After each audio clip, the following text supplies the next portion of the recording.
Oi, gente, eu sou a Rafa do iCanada e hoje eu vou conversar com vocês sobre maternidade e as diferenças culturais entre Brasil e Canadá. Agora que a Júlia já tem 1 ano e pouco. Então, eu fiz um vídeo a respeito dessas diferenças logo que ela nasceu e eu falava um pouquinho mais do que aconteceu na hora do parto, durante a gravidez e os primeiros meses ali dela, né? E agora mudou um pouco a minha vida, eu já falei sobre isso também. Eu voltei para o trabalho depois de quase 12 meses de licença maternidade, eu acabei voltando um pouquinho antes. E aqui acontece que a licença é entre 12 e 18 meses, né? Então teve bastante essa diferença, né? Que eu sei que no Brasil o máximo que as pessoas geralmente conseguem ficar sem voltar para o escritório são 8 meses, né? Pelo menos a grande maioria das minhas amigas foi assim. Então acho que essa seria a principal diferença, né? Eu voltei com 11 meses, eu tenho colegas que, uma colega particularmente nessa empresa que eu trabalho hoje, que voltou com 18 meses. Isso se dá também, ela até falou, eu teria voltado antes, mas é muito difícil de achar daycare. E eu já falei também sobre daycare por aqui. Acontece que, pra minha experiência, ter voltado pro trabalho foi super legal. Eu acho que, como mãe, também me ajudou a separar um pouco a Rafa mãe da Rafa profissional, sabe? E voltar a ter aquele lado profissional também. Então, acho que isso foi importante pra mim. Eu vejo que muitas mães aqui acham super normal ficar 18 meses ou simplesmente deixar a carreira de lado, né? Muito mais do que pelo menos as pessoas que eu conheço no Brasil fazem. Talvez porque aqui, com a income de um marido só, com a renda de uma pessoa só, não só mães como pais também, de uma pessoa só na família, seja suficiente para sustentar essa família. Talvez porque o governo também dê benefícios para as pessoas, mas enfim, é muito mais comum tirar longos períodos de licença maternidade e também às vezes nem voltar para o trabalho, porque o daycare é caro, né? Então às vezes nem compensa voltar para o trabalho, né? No meu caso, eu achei que super valeu a pena. Então essa é uma das principais diferenças que eu vejo. A outra coisa que acontece muito aqui é as mães são muito pacientes. Eu acho que tem alguns vídeos até engraçados de comparação entre mães canadenses, mães brasileiras.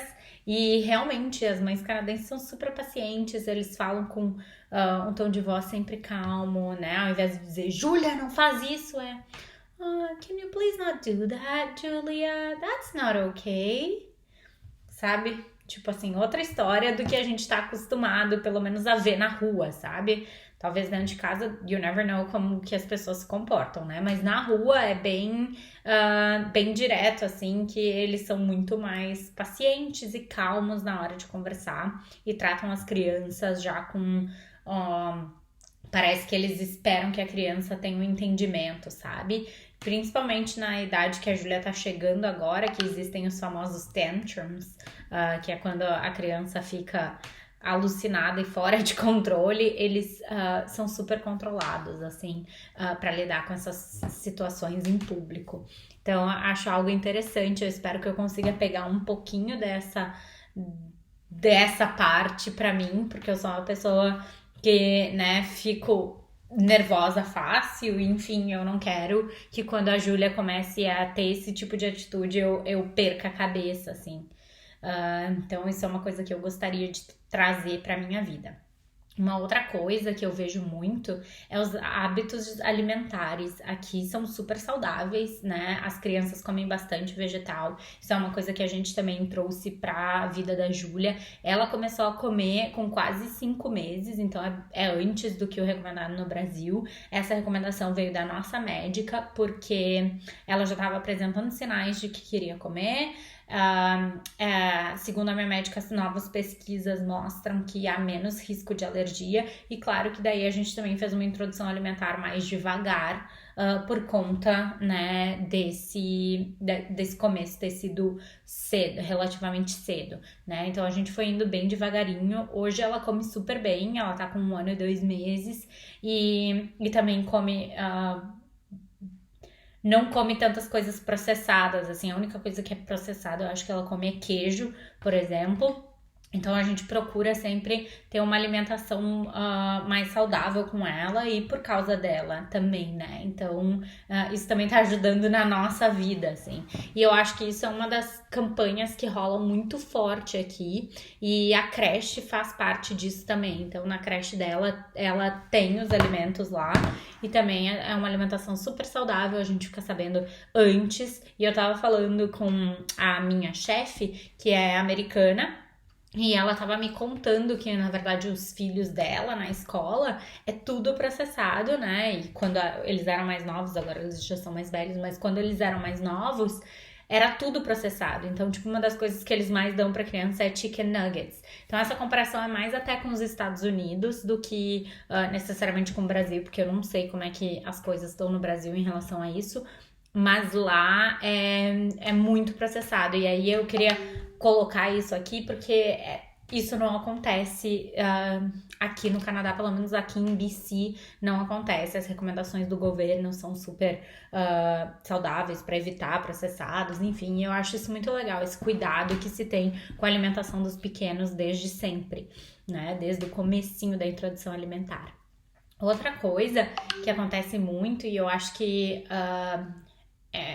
não é necessariamente uma diferença cultural, mas aqui, e eu vejo isso pela creche da Júlia, existem muitas crianças que vêm de outros lugares, né? Como ela, na verdade ela nasceu aqui, mas a origem dela é brasileira, né? Então em casa a gente fala português.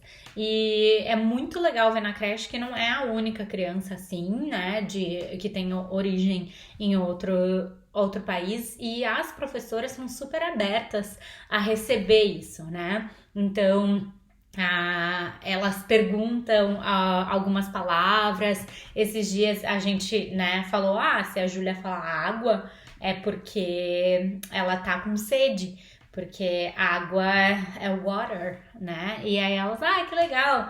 Aí falaram outras palavras também, a gente vai e explica pra elas o que é, elas aprendem. Então existe essa troca que eu acho super legal, e não só com a Júlia em português, mas com outras línguas também. A gente inclusive falou, uma das profs dela indiana e fala Punjabi, e a gente falou, de repente fala algumas palavras, né, pro cérebro dela ir registrando, eu acho super legal.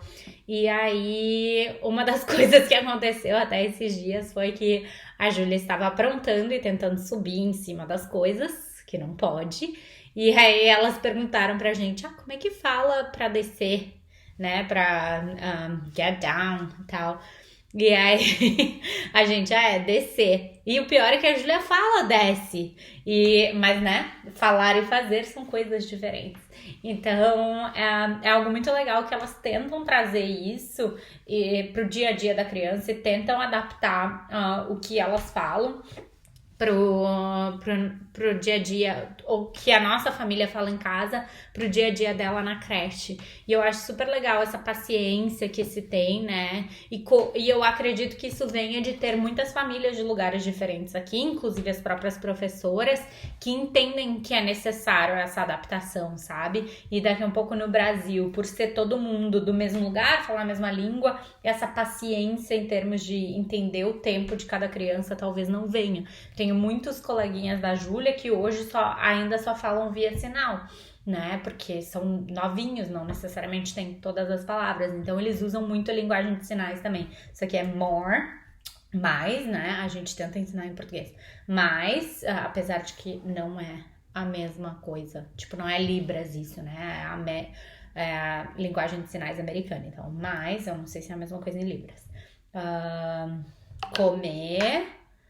Enfim, não vou ficar aqui ensinando, mas a linguagem de sinais também é super utilizada nas creches aqui, e eu acho isso super interessante também, porque lendo sobre isso, os bebês têm mais facilidade em aprender primeiro os sinais do que a língua falada, então é algo legal de ensinar.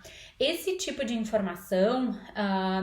não sei se é a mesma coisa no Brasil, tá? Não tive filho no Brasil. Mas o que eu vejo aqui é que muitas mães e pais, eles vêm com não tem um manual para ter filho. Acho que todos os pais já sabem disso e quem não é também.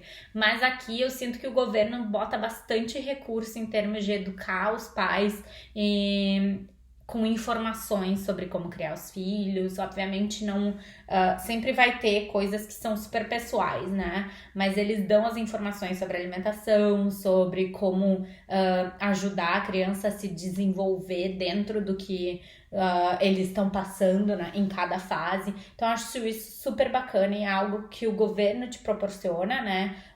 Ou seja, como tem muita coisa na internet que às vezes tu não sabe se é verdade ou não, fica difícil da gente saber em quem acreditar ou não. Então, o guia do governo te dá um norte, né? E aí, claro, vai de ti procurar mais informações a respeito de determinado assunto ou não, mas isso eu acho super interessante também.